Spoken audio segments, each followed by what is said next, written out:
Bismillah, Assalamualaikum warahmatullahi wabarakatuh. Perkenalkan, nama saya Ahmad Dayat. Untuk selanjutnya adalah video pembelajaran 3 pada matkul pelajaran pendidikan agama Islam.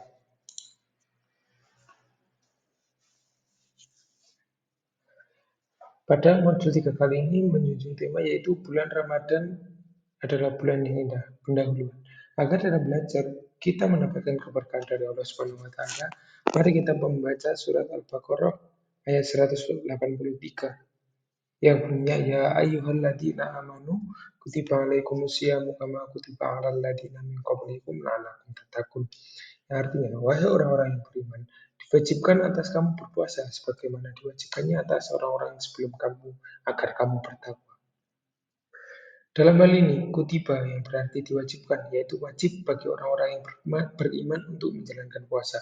Wajib artinya apabila kita mengerjakannya akan mendapatkan pahala, dan apabila ditinggalkan akan mendapatkan dosa.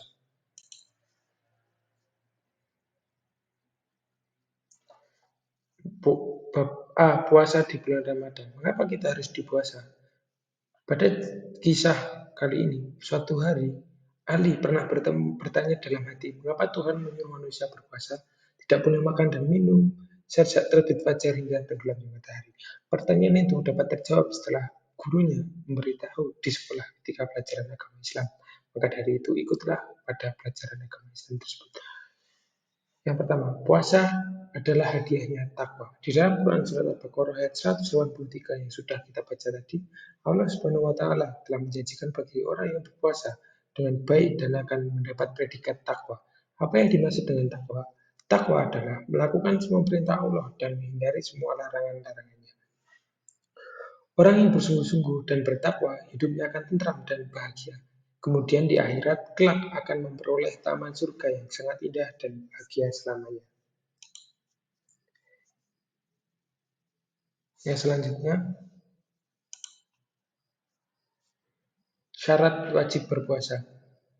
Ada beberapa syarat wajib berpuasa. Dengan memahami syarat wajib berpuasa dan konsep fidyah, umat Islam dapat memahami dan melaksanakan kewajiban puasa dengan penuh pengertian terhadap kondisi kesehatan dan kemampuan individu. Yang pertama yaitu berakal sehat. Syarat pertama berpuasa adalah memiliki akal sehat. Orang yang tidak berakal sehat seperti orang gila atau kehilangan akal tidak diwajibkan untuk berpuasa. Yang kedua adalah balik atau dewasa.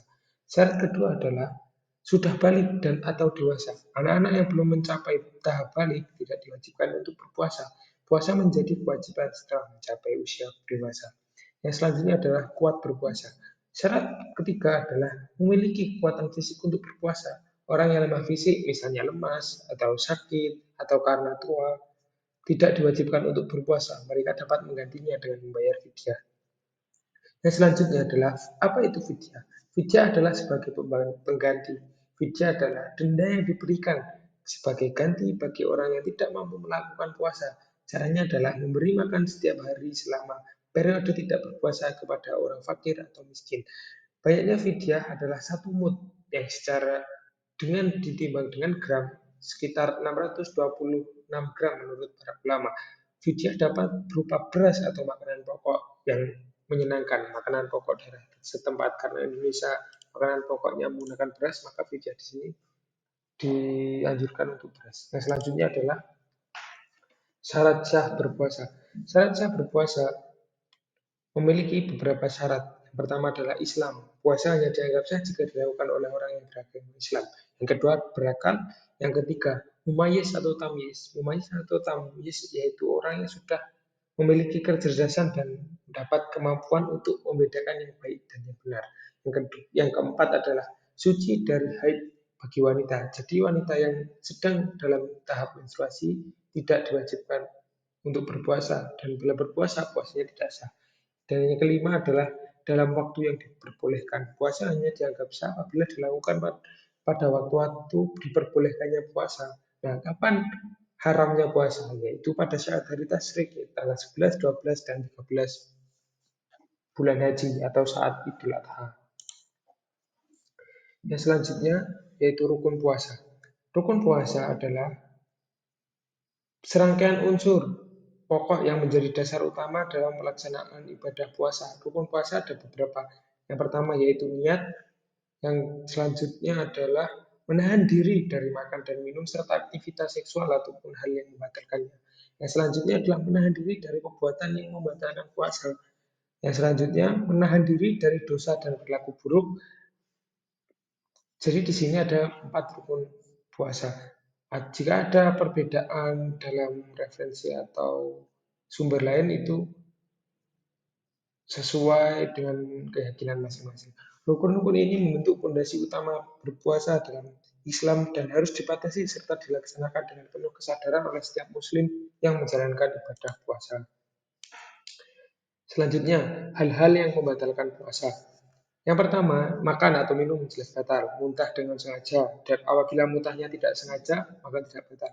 Yang selanjutnya adalah datang bulan atau haid. Jadi ketika ada perempuan, misalnya puasa dari pagi, setelah sholat duhur tiba-tiba haid, nah, maka puasanya batal. Selanjutnya adalah hilang akal ataupun gila walaupun sebentar. Misal tiba-tiba jadi gila gitu, nah itu puasanya batal. Dan selanjutnya adalah murtad atau keluar dari agama Islam, maka puasanya otomatis batal. Nah selanjutnya yaitu hal-hal yang merusak pahala puasa. Hal-hal yang merusak pahala puasa itu bila dilakukan oleh orang yang berpuasa tidak batal puasanya, tapi merusak pahala puasa. Apabila seorang sedang berpuasa lalu melakukan perbuatan tercela, contohnya berdusta, menghina, menghasut, memfitnah, berkata kotor, berkelahi atau bertengkar dan sebagainya. Apabila sedang orang yang berpuasa tapi melakukan perkelahian, maka puasanya tetap sah, namun pahalanya dikurangi karena hal-hal yang disebutkan tadi itu merusak pahala puasa. Yang selanjutnya adalah anjuran-anjuran di bulan puasa, yaitu memperbanyak ibadah di bulan Ramadan. Contoh-contoh ibadah di bulan puasa di Indonesia ya. Setiap malam pada bulan Ramadan, orang-orang dewasa dan anak-anak laki-laki maupun perempuan berbondong-bondong pergi ke masjid Darusan. Kalau di Indonesia, kalau di Jawa biasanya Darusan, Tadarus Al-Quran. Selanjutnya memperbanyak sedekah, memperbanyak sholawat, bersedekah dapat apa ya, tidak harus uang bentuknya, tapi juga hal yang bermanfaat bagi orang lain. Selanjutnya,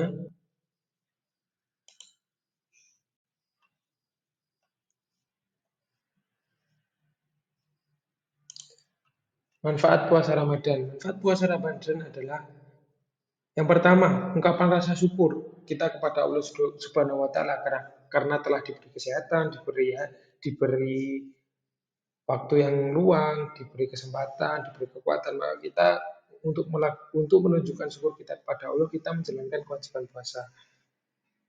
Yang selanjutnya adalah menanamkan rasa kasih sayang dengan yang berpuasa. Karena dengan berpuasa, kita dapat merasakan kesusahan orang-orang yang mungkin kesulitan untuk makan 3 kali sehari, ataupun orang-orang yang kurang mampu, dan seterusnya. Yang selanjutnya adalah sehat. Setelah diteliti oleh para ahli, ternyata berpuasa itu menyebabkan toksik atau racun-racun yang di tubuh kita itu bisa keluar karena puasa tadi. Bahkan orang-orang selain Islam pun banyak yang berpuasa untuk kesehatan ini. Yang selanjutnya kesimpulannya adalah puasa Ramadan adalah perintah Allah Subhanahu wa taala sebagaimana terdapat dalam Quran surat Al-Baqarah ayat 183. Yang kedua, puasa pada bulan Ramadan untuk meraih derajat tertinggi yaitu takwa. Yang ketiga, puasa memiliki ketentuan-ketentuan seperti syarat wajib puasa, syarat sah puasa, rukun puasa, dan hal-hal yang membatalkan puasa. Tadi hal-hal yang membatalkan puasa dan yang merusak pahala puasa itu beda dan harus diingat supaya nanti tidak salah. Yang keempat, pada bulan puasa dianjurkan memperbanyak amal ibadah seperti sholat tarawih, tadarus, sedekah, sholawat, dan lain-lain. Yang kelima, puasa Ramadan mengandung banyak manfaat seperti ungkapan rasa syukur pada Allah, melatih kejujuran, karena puasa ini yang tahu cuma kita dengan Allah saja. Misal pas subuh tiba-tiba air yang diminum kan nggak ada yang tahu, tapi Allah maha tahu. Nah, selanjutnya menanamkan rasa kasih sayang, sehat jasmani dan sehat rohani, serta melatih kesabaran dalam menahan diri. Jadi kalau pas pengen makan kita harus tahan karena puasa. Gitu ya. Yang selanjutnya pertanyaan dan diskusi. Apabila ada pertanyaan atau hal-hal yang mau didiskusikan nanti bisa didiskusikan dengan guru pengampu mata pelajaran DAI. Oke, mungkin cukup sekian pada pertemuan 2 kali ini. Pada modul kali ini, pelajaran PAI kelas 6, saya Ahmad Dev, izin mengundurkan diri. Assalamualaikum warahmatullahi wabarakatuh.